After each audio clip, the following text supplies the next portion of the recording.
It's time to start designing for our ears. Architects and designers tend to focus exclusively on these. They use these to design with, and they design for them, which is why we end up sitting in restaurants that look like this and sound like this, shouting from a foot away to try and be heard by our dinner companion. Or why we get on aeroplanes, which cost £200 million, with somebody talking through an old-fashioned telephone handset on a cheap stereo system, making us jump out of our skins.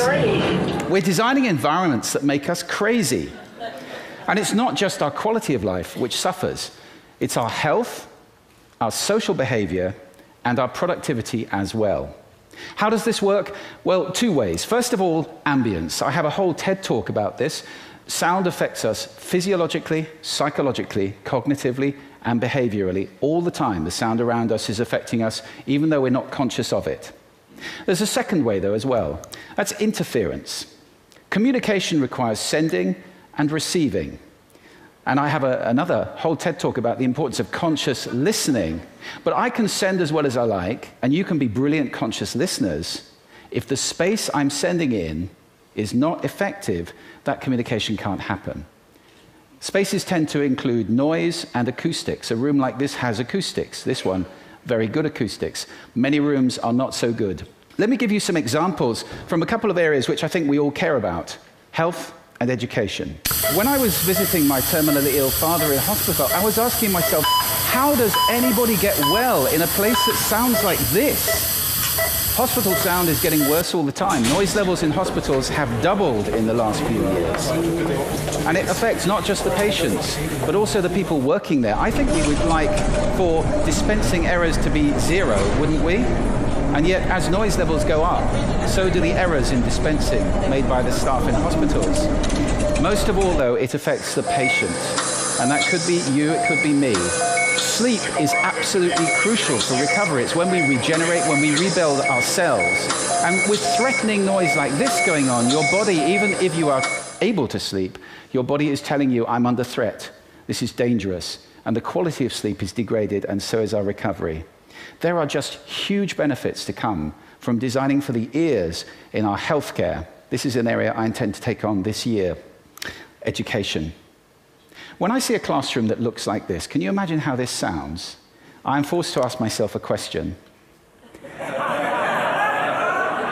Now, that's a little unfair. Some of my best friends are architects, and they definitely do have ears, but I think sometimes they don't use them when they're designing buildings. Here's a case in point. This is a £32 million flagship academy school, which was built quite recently in the UK and designed by one of Britain's top architects. Unfortunately, it was designed like a corporate headquarters with a vast central atrium and classrooms leading off it with no back walls at all. The children couldn't hear their teachers.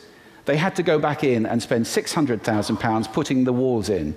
Let's stop this madness of open-plan classrooms right now, please. It's not just these modern buildings which suffer. Old-fashioned classrooms suffer too. A study in Florida just a few years ago found that if you're sitting where this photograph was taken in a classroom, row 4, speech intelligibility is just 50%. Children are losing one word in 2. Now, that doesn't mean they only get half their education, but it does mean they have to work very hard to join the dots and understand what's going on. This is affected massively by reverberation time, how reverberant a room is. In a classroom with a reverberation time of 1.2 seconds, which is pretty common, this is what it sounds like. In language, infinitely many words can be written with a small set of letters. In arithmetic, infinitely many numbers can be composed from just a few digits with the help of the simple zero. Not so good, is it? If you take that 1.2 seconds down to 0.4 seconds by installing acoustic treatments, sound-absorbing materials, and so forth, this is what you get. In language, infinitely many words can be written with a small set of letters. In arithmetic, infinitely many numbers can be composed from just a few digits with the help of the simple zero. What a difference. Now, that education you would receive, and thanks to the British acoustician Adrian James for those simulations. The signal was the same, the background noise was the same, all that changed was the acoustics of the classroom in those two examples.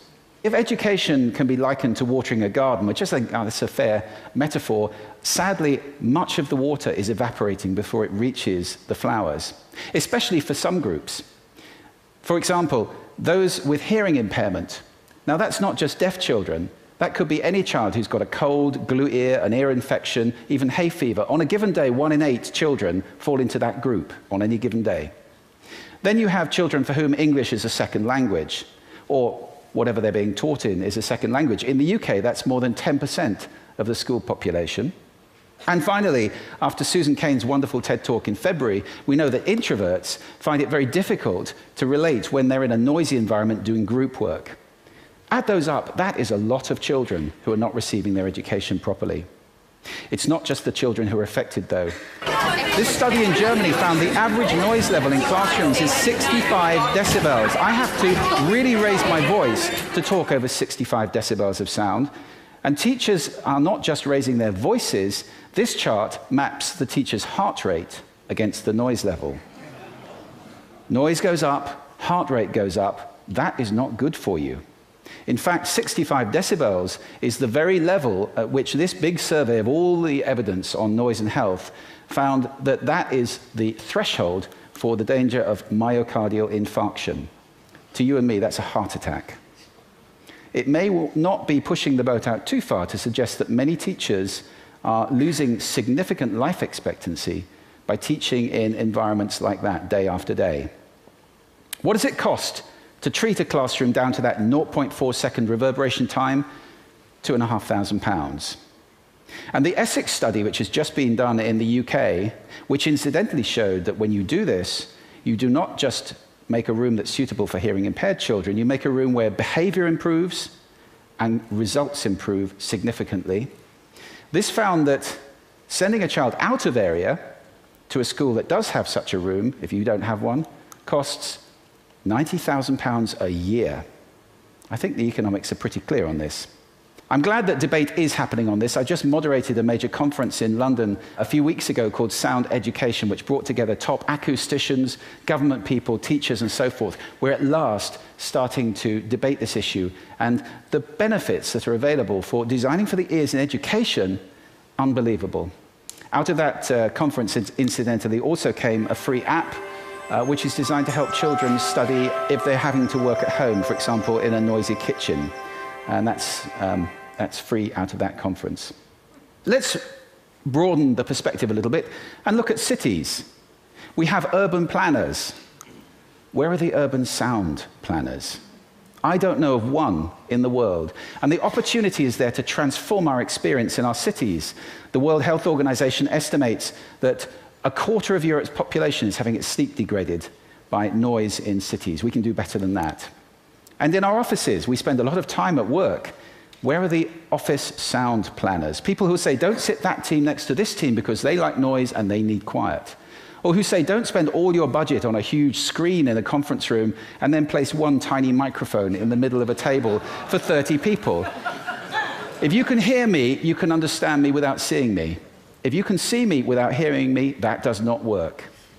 So office sound is a huge area. And incidentally, noise in offices has been shown to make people less helpful, less enjoy their teamwork, and less productive at work. Finally, we have homes. We use interior designers. Where are the interior sound designers?